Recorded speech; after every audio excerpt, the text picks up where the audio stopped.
do dia 4 de novembro e a madrugada do dia 5 deixaram marcas irreparáveis nos parentes das vítimas. Mano, o clima tava muito tenso, tipo assim, como eu cresci aqui no bairro da Terra Firme, hoje em dia o bairro da Terra Firme é um bairro muito bom de se morar, questão de violência e tal, mas já foi um bairro muito perigoso, então, querendo ou não, eu sempre fui acostumado com a violência. Tipo, a gente sair de casa e ver as coisas acontecendo, tipo, mas nessa época foi algo muito assustador, porque ficou muito tenso. Eu lembro como se fosse hoje, mano, o dia que aconteceu, eu trabalhava no Shopping Boulevard. Trabalhava de auxiliar de loja lá. E, tipo, todo dia eu saía pra trampar, né? E eu retornava pra casa. E aí, tipo, começou a ter boato na internet, no celular, né? Notícia que tava perigoso, que não era pra vir pra cá pro bairro e tal. Tava muito perigoso. Mas mesmo assim eu não acreditei muito e vim pra casa. Quando eu cheguei aqui, os caras estavam invadindo pra ir da ligação. Um monte de carro, os caras encapuzados, armados. E por questão de minutos, acho que não aconteceu uma fatalidade comigo, que eu entrei em casa e os caras vieram daqui da ligação, tudo armado, apontando arma, fuzil, até fuzil os caras tinham, apontando pros moradores aí para entrar para casa e tal. Graças a Deus aqui na rua não aconteceu nada de grave com nenhum morador, mas lá para cima os caras pegaram, mataram um monte de gente.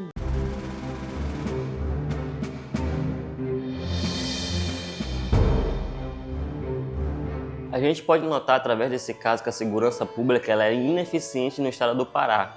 Quando a gente percebe que integrantes da segurança pública, policiais militares, policiais civis, até mesmo integrantes do corpo de bombeiro, guardas municipais, eram integrantes de um grupo paramilitar, de uma milícia. Então a gente vê que pessoas que eram para compor a segurança pública, né, e fazer a segurança nas periferias, nos bairros, ele trazia o amedrontamento e não levava paz, mas sim a estabilidade da segurança pública. É uma forma discreta, como foi mencionado, é uma forma, ela é minutária, por conta que existe uma hegemonia, né, de uma facção local na capital paraense, porém ainda existe o grupo paramilitar presente em alguns bairros, só que ela existe atividade por encomenda. Então, quando algum grupo que está devendo uma quantidade de dinheiro ou entorpecente alguma outra atividade, esse grupo miliciano, ela vai e faz uma execução de alguma quantidade de pessoas, números não muito altos para não chamar a atenção e também porque esse grupo ainda ele não é tão forte como há 5, 7 a 10 anos atrás. Mas esses casos ainda é persistente em alguns locais. Mas ainda as ações policiais, operacionais, elas ainda são fortes, bastante violentas e truculentas, que ainda ocorre um número de 3, 4, 5 vítimas em uma operação policial, ou quando é um caso bastante chamativo, com muita violência, ainda acontece.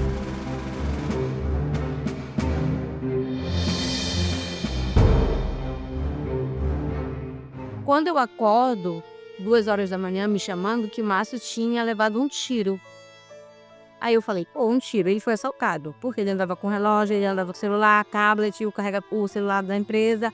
Falei, com assaltado. E um tiro, tipo, na minha cabeça, não vai matar, né? Aí a gente sai de um território para ir pro outro, daqui de onde a gente mora, para ir pro outro, né? E a gente chega lá, o Márcio não tá mais. O corpo do Márcio não tá mais, a gente tinha levado. Sendo que a gente sabe que quem é morador da periferia sabe que quando o jovem é baleado pelo sistema, ele planta ali, ele grela no meio da rua, até que chegue o socorro, né? E assim, até eu chegar no Tapanã, eu não sabia de nada, eu não sabia o que tinha acontecido, nada, né? E aí a gente ficou, assim, extremamente perturbada, e eu não olhava minha tia pro meu tio jogado na cama, e eu falei, não, isso não vai ficar seco. Aí já foram na delegacia? Não, aí eu fui na delegacia. Aí eu cheguei lá, a delegacia estava dizendo, aliás, todas as delegacias estavam desativadas.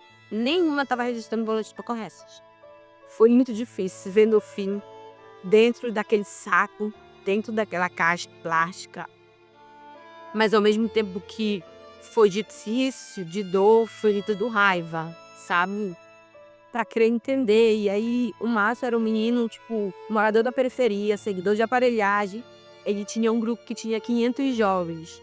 E aí tu vê aquele monte de jovens, horas perto do sepultamento dele. Todo mundo ali sem entender o que tinha acontecido.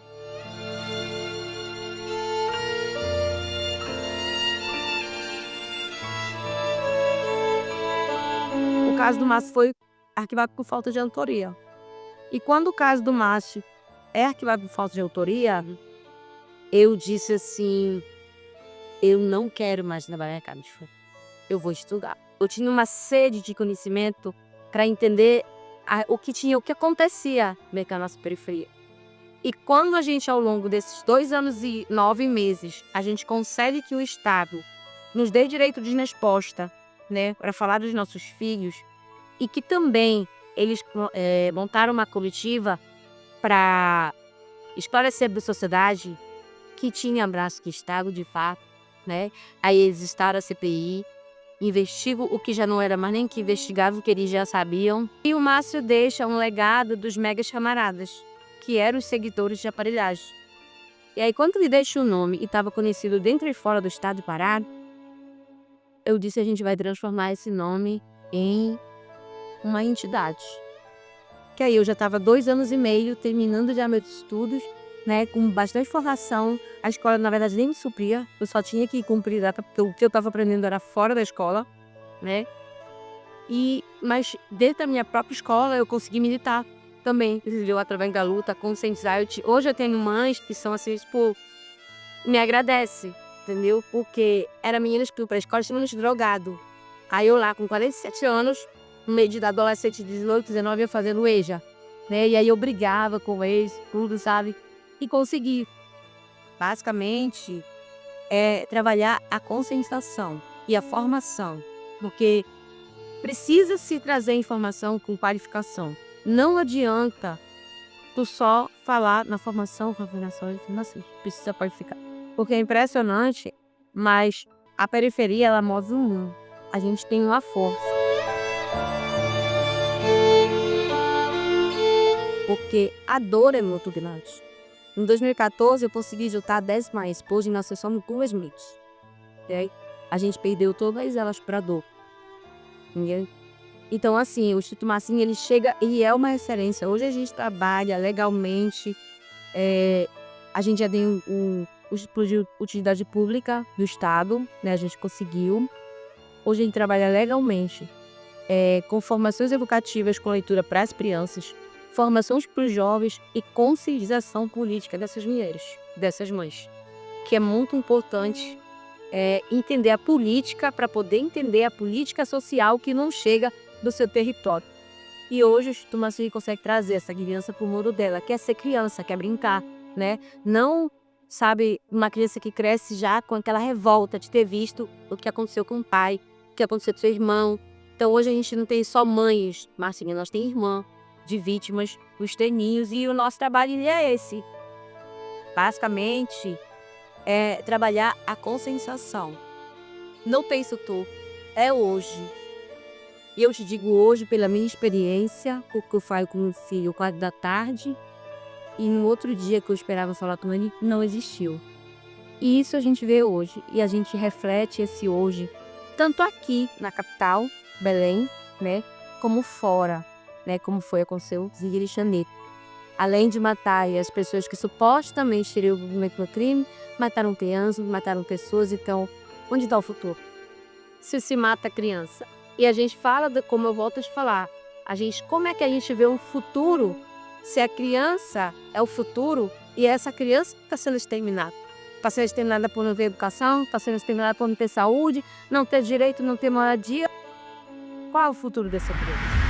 Preconceito, infelizmente, pra gente que vem da periferia, é muito mais difícil da gente acessar as coisas e tipo, a gente ser visto com outros olhos. Meu filho foi morto e foi roubado. E a própria polícia que protegeu quem matou, a própria polícia roubou. Precisa ter um letramento racial nesses batalhões operacionais que realizam esse patrulhamento, principalmente a polícia militar, né? Que ela faz um trabalho de patrulhamento, está diariamente nesse trabalho de campo, nessas periferias, visitando esses locais, entrando em ação. Porque não adianta a mãe chegar, o filho não ter feito o dever de casa, ter ido ficar na rua e a mãe pegar dar um monte de porrada. Só revolta. A gente tem que correr 3 vezes mais pra gente conquistar as coisas, pra gente ser visto como uma pessoa de bem, do que alguém que tem mais privilégio, tá ligado?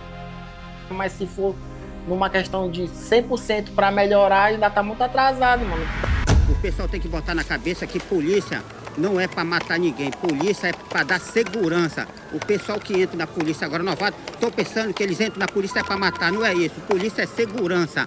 A vida quem pode tirar é só aquele lá de cima.